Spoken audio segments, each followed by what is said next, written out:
Cooking fish is easier than you think. I'll teach you the basics with foolproof recipes for any day of the week. Salmon Eggs Benedict using leftover baked salmon. The most inspired use for last night's leftover salmon that I can think of. The most important part, making sure that you start with sustainably sourced salmon.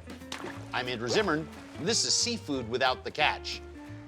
One of the things people always ask me is, what is the best fish for me to eat nutritionally? And I usually take them to the redfish because the redder it is, the more fats it's gonna have and the more omegas it's gonna have. Start with the salmon because as a culture and as a country, salmon is in our DNA, you know? Foundational. It's foundational. I always like to cook aside. You talked about the fat content before. Leftover salmon isn't dry. You know, I flake it, I'll throw it into a slow oven for a couple minutes just to have it warm.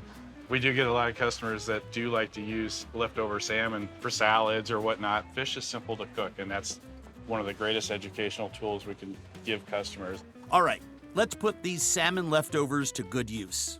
I'm gonna take some leftover fish, and I'm just gonna place it in the center of what is going to become my salmon pouch. Just gonna warm it up in a slow oven to something like 250 degrees, just so that it's nice and warm to begin with.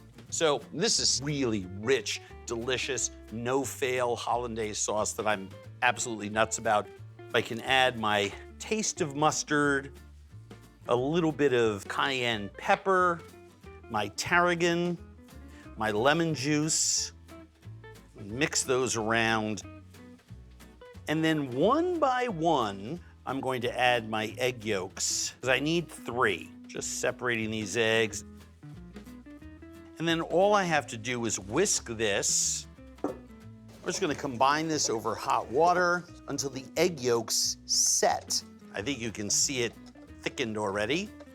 If you reverse the Hollandaise process and set your yolks in the lemon juice by putting it in a double boiler and then whisking in butter, it will never break on you. I'm just gonna take my stick of butter.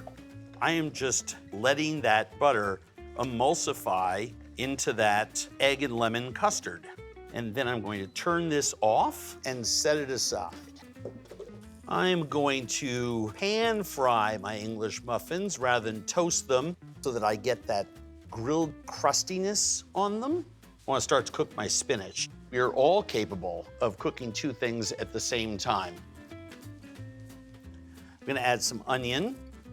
I like dill and lemon, and I'm just gonna add some spinach just to warm through.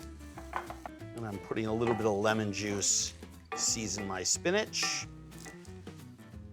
some salt, a little bit of pepper.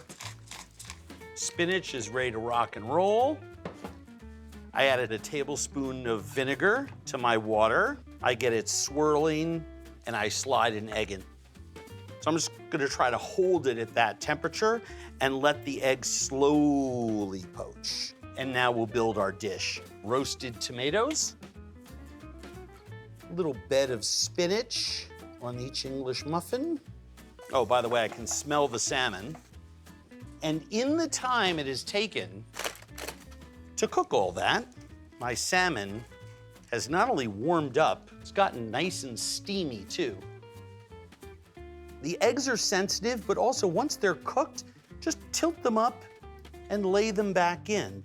That egg yolk is perfectly protected by the white.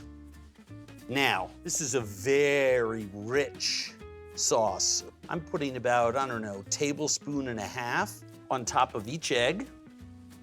And then just a little bit of chive on top of each one. Leftover salmon Benedict. It's that easy. It's the sign of a nice Benedict. That egg yolk is running. I love this dish so much.